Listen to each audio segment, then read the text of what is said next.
puisqu'on va parler de livres, et en plus de livres qui ne sont pas encore sortis. Le mois de mai approche à grands pas, dans moins d'une semaine maintenant, on y est, et en plus ça rime. Et je suis donc allée sur internet faire une petite sélection. Parmi toutes les sorties qui vont arriver, j'ai sélectionné 22 titres. 22 titres qui sortent en mai, qui vous tenteront peut-être, qui me tenteront moi-même peut-être. Il y en a que j'ai sélectionné pour vous, il y en a que je vais aussi me prendre moi. Est-ce que vous êtes prêts? J'ai hâte de savoir sur les 22 titres dont je vais parler, sur lesquels vous allez craquer. On peut faire une petite note sur 22. On commence notre mois printanier avec un titre qui sort le 2 mai. Et si j'étais tout ce qui ne se voit pas? Oui, ça fait un paquet de choses. C'est un roman auto-édité et il y a deux adolescents qui sont tous les deux dans une école d'art. Un est comédien, je crois, et l'autre danseur, et ils vont avoir des aventures, une certaine rivalité et peut-être une histoire. Je l'ai sélectionné parce que je sais que les relations mec-mec, ça en botte pas mal et ça a l'air très doux et très mignon. Oui, d'ailleurs, soyez prévenus, j'ai fait une sélection ce mois-ci. Alors, il y a des trucs qui vont pas vous étonner, mais j'ai aussi choisi quelques titres assez feel-good. Peut-être que c'est le soleil qui m'inspire, je ne sais pas, c'est pas vers ça que je vais d'habitude, mais là, il y a un petit truc. Le 3 mai, on a 4 titres, dont un manga, Toilet Bound, tome 13. Bon, cette série, j'ai vraiment lu les 2 premiers tomes, mais elle est trop cool et je suis sûre qu'il y a des fans parmi vous, donc voilà, vous êtes au courant, le 13 arrive. Il y a également un titre qui me hype énormément, La maison à la porte dorée. Et alors, c'est Elodie Harper qui a écrit ce bouquin, et c'est la même autrice qui a écrit L'Antre des Louves.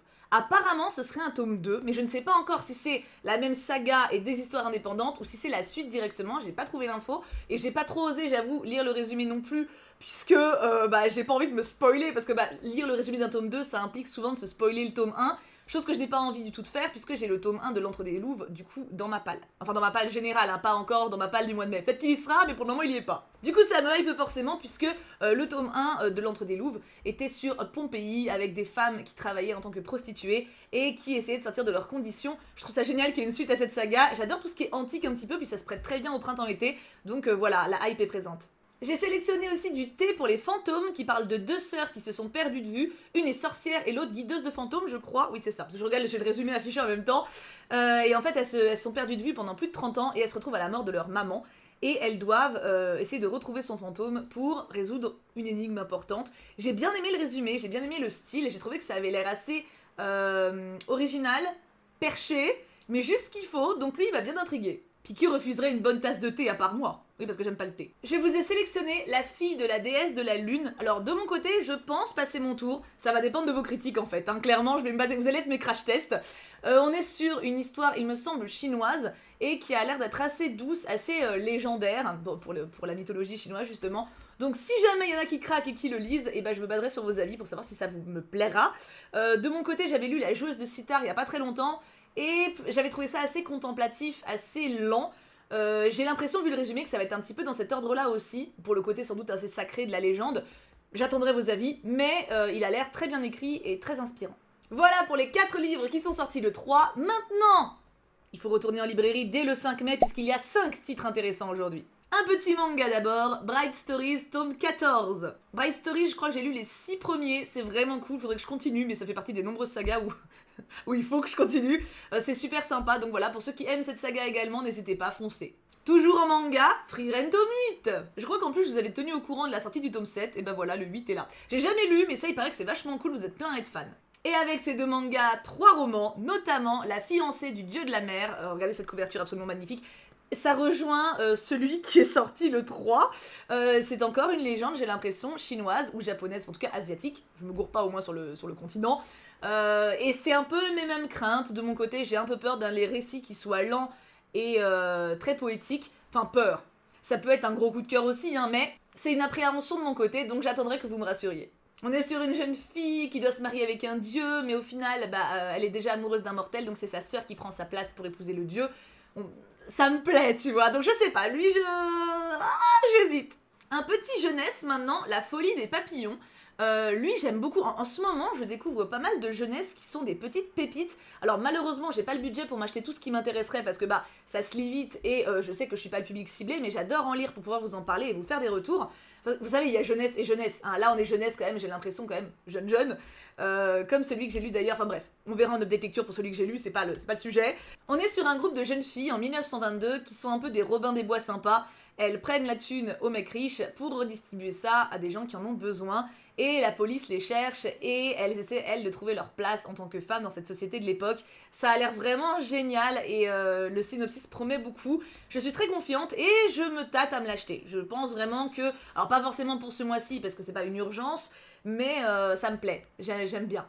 Et enfin, je finis par celui que je vais m'acheter, je le sais, je suis faible et ça a l'air trop bien. Cœur de sorcière aux éditions Sabran. On est sur une femme plus forte que les hommes, plus forte que les dieux, qui va avoir une petite histoire avec Loki. Ah, bah voilà, bah oui, mais voilà aussi, ça parle de dieux nordiques, ça parle de femmes badass. Qu'est-ce que tu veux que je te dise? Oui, bien sûr, je fonce. Après, il y a aussi un risque pour le coup que ce soit peut-être un peu empoulé, puisque bah en fait, dès que ça a trait aux mythologies, ça peut avoir ce côté assez distanciel, bah le même problème, enfin la même appréhension que j'ai avec les récits dont j'ai parlé plus tôt. Mais là, je sais pas, bon déjà il y a Loki, voilà, donc j'aime bien Loki. Mais à voir, on va dire que je pense que je laisserai un peu passer de crash test quand même, mais je suis quasi sûre de craquer parce que le côté sorcière, femme forte, et plus forte que les dieux qui plus est, oui, c'est tout ce qui m'attire. Je ne sais pas dans quelle catégorie il est rangé, par contre, je ne pense pas que ce soit jeunesse, vu le style du résumé, ça a l'air quand même assez riche. Young adulte ou adulte, à voir s'il y aura du cucu ou pas. Oui bon, j'ai un petit peu envie d'une scène avec Loki, oui bah ça va. Oh, je plaide coupable. Un seul petit livre pour le 10 mai, un petit feel good, le sourire au livre. Bon déjà le titre, voilà, je trouve ça beaucoup trop mignon. Et on est sur une jeune fille qui a perdu quasiment toute sa famille dans un accident de voiture et qui doit vivre chez son papa, au fin fond de la Dordogne, voilà, pour ceux qui sont en Dordogne, il y a une référence. Et bah, elle va retrouver goût à la vie, en tout cas elle va essayer de retrouver goût à la vie, elle va faire des rencontres et je suppose que du coup il y aura un rapport avec la lecture en plus là-dedans. Typiquement, d'habitude c'est vrai que les livres feel good, je vais pas vers ça m'attire pas trop, mais là, je sais pas, j'ai eu un petit feeling, donc bah écoutez, je vous en parle. Passons au 11 mai maintenant, bientôt la moitié du mois, et avec 4 titres. Après nos rêves, enfin le jour. On est sur du feel good, enfin du feel good badant. Hein. En général, de toute façon, les romans feel good, t'as une bonne grosse dose de badant au début pour après retrouver goût à la vie, tout ça, comme changer l'eau des fleurs à peu près. Du coup, là, on est sur deux individus qui se croisent, qui ont un bon coup de cœur et qui se donnent un rendez-vous. Mais pour être romantique, ils se donnent pas de numéro de téléphone, pas d'adresse, rien, juste en mode on se retrouve demain à telle heure, à tel endroit, tu vois. Et un des deux y va et l'autre n'y va pas pour cause cette personne a fait un AVC et a perdu une grosse partie de ses souvenirs, mais se rappelle qu'il y a un sentiment d'inachevé, quelque chose qui lui manque et qu'elle, oui, il aurait dû faire, je ne me souviens pas des genres. Et du coup, est-ce qu'ils vont se retrouver? Est-ce que le destin va les réunir? Comment ils vont se reconstruire? Ça a l'air très sympa et je pense que ça peut plaire à pas mal d'entre vous. Un autre feel good? Oui, mais après on arrête. Oui, bon, je vais quand même pas me métamorphoser non plus. Hein. La plus belle décision de ma vie. Non, mais déjà, le titre donne envie. Et la première phrase, c'est un feel good réconfortant qui invite à prendre un nouveau départ. On va pas cracher dans la souplette. On est sur une jeune femme qui a eu le cœur brisé, qui a eu une relation apparemment toxique, ou en tout cas vraiment pas bonne. Et elle se barre. Elle se barre avec un sac à dos, elle va vivre la grande aventure et faire des rencontres. Voilà, c'est le synopsis. Ça m'a l'air sympa et je pense que c'est le genre de livre qui peut faire du bien à lire. Bah, typiquement printemps-été, où t'as un peu cette vibe de nouveau départ. Enfin, je trouve que ça passe bien. Donc voilà, je vous en parle. Mais on change de registre pour les 2 derniers livres de ce jour-ci. Nous avons Sous des flocons d'argent.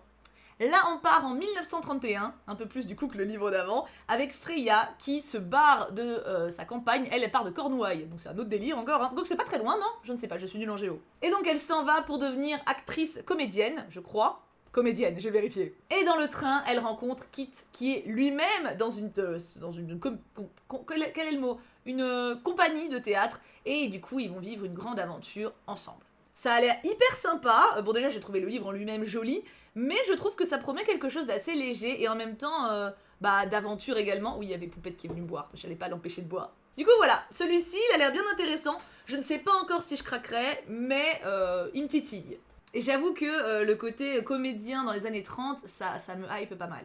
Pour le dernier titre, c'est Belladonna, aux éditions de Sexus, où on suit une jeune femme qui s'appelle Signa, qui a une vie un peu compliquée, qui a perdu ses parents et qui vit dans une famille d'adoption qui a l'air assez perchée et qui se retrouve en danger et elle doit passer un pacte avec l'ange de la mort pour trouver en gros qui veut tuer sa famille, qui veut tuer les gens autour d'elle. Alors, Le synopsis m'attire beaucoup. Mais c'est un peu le problème avec les éditions de Saxus que j'ai ces derniers temps, c'est que les synopsis m'attirent toujours beaucoup, et c'est au niveau de la traduction et du travail fait à la fin que je suis déçue. Du coup, j'ai envie de le lire, oui, mais si c'est pour avoir au royaume des damnés, je pense que je vais vous envoyer en crash test très fort. Maintenant, il m'attire et il y a moyen de faire quelque chose de vraiment bien, mais est-ce que ça va être bien fait, est-ce que ça va être bâclouillé, seul l'avenir nous le dira, quoi. Alors lui, le 15 mai, je vous ai mis un livre. Les gars, c'est juste pour vous. Moi, clairement, je fuis. Mais je suis sûre qu'il y en a qui vont vouloir le prendre. Je suis sûre, je mets ma main à couper. Vu vos piles à lire sur Livradique, qu'il y en a qui vont craquer. Bent oh oui, une sorte de réécriture de La Belle et la Bête. Attendez, je vous lis le synopsis parce que il est court et ça vaut le coup. Bent La Belle et la Bête, une sombre romance fantastique, raconte l'histoire de Raïm, la Bête, un cruel mage métamorphe dont le destin est de mourir de la main d'une femme qu'il doit protéger à tout prix. Et de Lisanne, la princesse des larmes, qui n'avait jamais quitté son château avant de se retrouver à sa merci. Pour se libérer, elle doit apprendre la magie en devenant son élève, quitte à apprendre d'abord la douleur. Si ça, c'est pas une romance avec du cul, il faut qu'ils refassent leur résumé, hein. Ah non, mais alors, en vrai, j'en sais rien. Ça se trouve pas du tout, hein. Ça se trouve, c'est un truc genre vraiment de fantaisie pure et très poétique. Mais le résumé, ils vendent du BDSM. Ah non, mais si. Ah, au moins un petit peu de violence. Un petit peu de bonotte, tu vois ce que je veux dire. Donc, voilà. Pour le coup, je passe mon tour parce que vraiment, ça, c'est pas ma cam. Mais je sais que certains d'entre vous ont noté discretos. Je le sais. On approche à grands pas de la fin du mois. Et d'ailleurs, le 17, c'est la dernière grosse journée avec 4 sorties. Je commence avec le coin de table qui a l'air hyper mignon. On est sur une femme, Sophie, qui a 48 ans et qui est très satisfaite de sa vie, voilà, qui a un mariage heureux, des enfants mignons, une maison soigneuse, tout va bien. Mais elle se rend compte qu'il y a pas mal de zones d'ombre dans sa jeunesse et elle trouve des lettres dans le grenier de sa maman et elle découvre pas mal de choses, des mystères qu'elle aimerait élucider.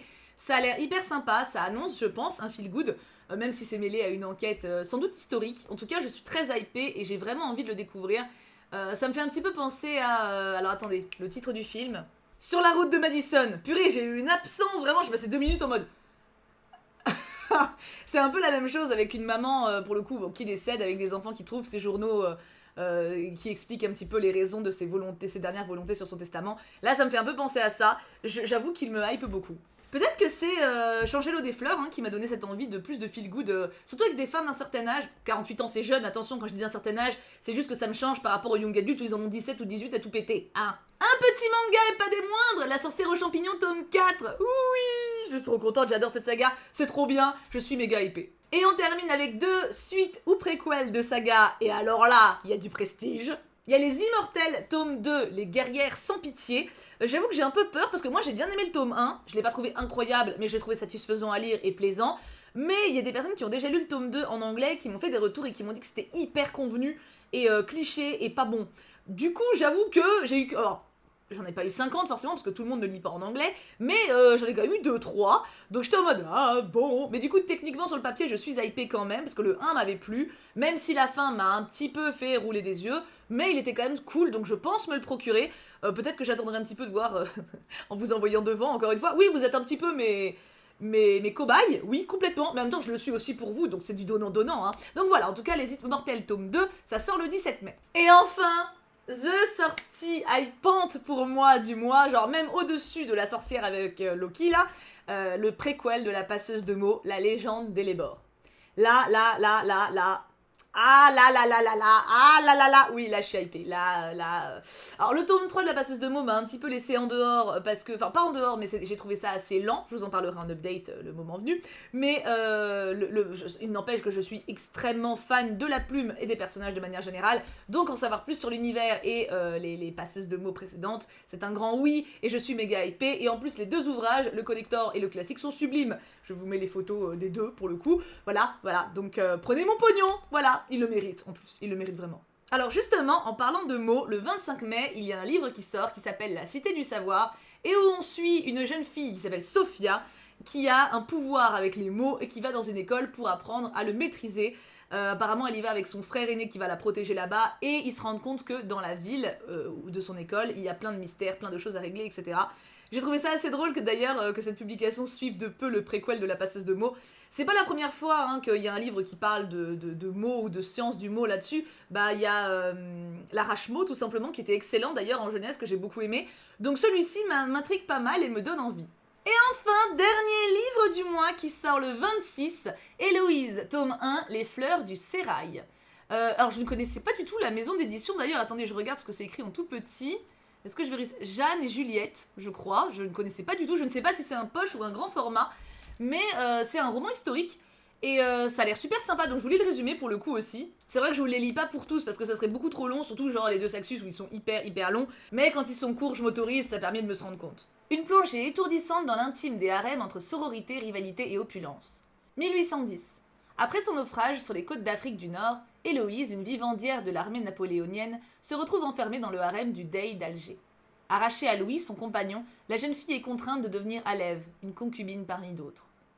Forcée d'adopter une nouvelle identité, une nouvelle langue, une nouvelle religion, isolée dans cette enceinte où vit une communauté de femmes aussi soudées que rivales, elle tentera de survivre en oubliant qui elle est. Dans ce monde d'intrigue, un seul pas de côté et tout bascule. Voilà, donc c'est typiquement le genre d'histoire qui m'intéresse, et je sais que vous êtes pas mal aussi à aimer ce genre de synopsis. C'est vrai que je me rends compte que je suis dans une phase où j'ai pas mal... Alors j'ai toujours envie de lire du young adulte, mais je suis pas mal attirée aussi par tous les récits sororité, notamment comme L'Antre des Loups dont j'ai parlé là, vous savez, bon là c'est carrément dans le temps, mais tout ce qui est harem, histoire de femmes qui doivent s'entraider pour sortir d'une situation, etc., ça m'attire pas mal. Donc voilà, voici ma sélection pour le mois de mai. En vrai que j'ai envie de m'acheter vraiment avec mon pognon sûr, du coup il y en a pas tant que ça, hein. Il y en a plein qui m'attirent, mais que je sois sûre de craquer, j'ai souvent pas mal d'hésitations. Et vous alors, qu'est-ce que ça a donné? Est-ce que cette sélection vous a plu? Est-ce que vous avez ajouté quelques titres à votre wishlist? Ne serait-ce que pour les emprunter en médiathèque, mais au moins vous gardez un petit post-it, vous savez, en mode « Ok, lui je l'oublie pas ». J'ai hâte d'avoir vos retours en tout cas, je vous fais plein de bisous, et vivement le mois de mai pour claquer plein de pognon. Mouah, bisous tout plein.